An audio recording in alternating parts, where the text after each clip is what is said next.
విజయవాడలో PCB files దహనంపై ప్రభుత్వం serious అయింది. ఫైల్స్ కాల్ చేసిన చోట పోలీస్ బందోబస్తు ఏర్పాటు చేశారు. నిన్న రాత్రి ఇంకా ఎక్కడైనా ఇలానే చేశారా అని విచారిస్తున్నాయి ఇంటెలిజెన్స్ వర్గాలు. గోనె సంచిలో ఫైల్స్ తీసుకొచ్చి దగ్ధం చేసినట్లు నిర్ధారించారు పోలీసులు. స్పాట్ నుంచి హార్డ్ డిస్కులు స్వాధీనం చేసుకున్నారు.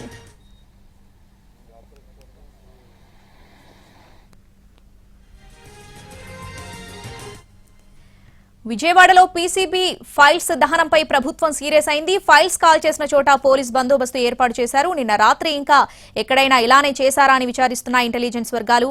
గోనె సంచిలో ఫైల్స్ తీసుకొచ్చి దగ్ధం చేసినట్లు నిర్ధారించారు పోలీసులు. ఇక స్పాట్ నుంచి హార్డ్ డిస్కులు స్వాధీనం చేసుకున్నారు. ఇక పూర్తి అప్డేట్స్ ఘటనా స్థలం నుంచి మా ప్రతినిధి శ్రీకాంత్ లైవ్ లో అందిస్తారు. శ్రీకాంత్,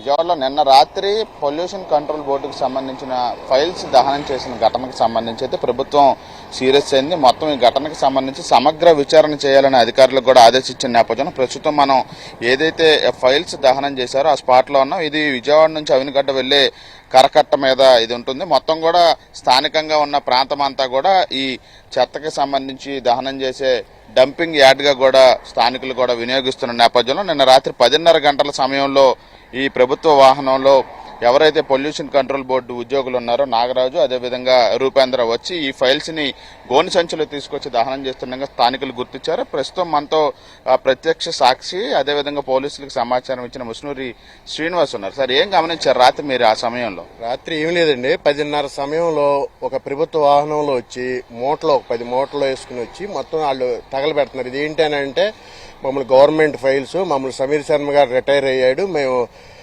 అవి తగలబెట్టమన్నారు, మేము పెడుతున్నాం అని చెప్పారండి. అని చెప్పి మాకు అనుమానం వచ్చి చూస్తే అన్ని ఆర్ట్ డిస్కులు, planning commission, pollution control board, మొత్తం పెద్దిరెడ్డి రామచంద్రారెడ్డి ఏపీఎండిసికి చెందిన కాగితాలుగా గుర్తించాము. అవన్నీ పోలీసులకి మన బోడే ప్రసాద్ గారి ఆధ్వర్యంలో అందజేశామండి.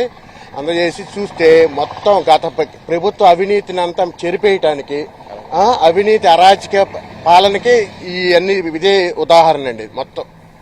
మొత్తం ఫైల్స్ కి సంబంధించిన ఏదైతే తగలబెట్టారో వాటికి సంబంధించి కొన్ని పాక్షికంగా పాడయ్యాయి, కాలిపోయాయి. మిగతా వాటిని హార్డ్ డిస్క్ ని కూడా పోలీసులు ప్రస్తుతం సీజ్ చేసి ఎవరైతే నిందితులు ఇద్దరు ఉన్నారో వాళ్ళ మీద కేసు నమోదు చేసి విచారణ అయితే చేస్తున్నారు. దీని వెనక ఎవరున్నారు ఉన్నతాధికారులు అనే దాని మీద కూడా పూర్తి స్థాయి విచారణ అయితే కొనసాగుతా ఉంది. Right Srikanth, thanks for the updates.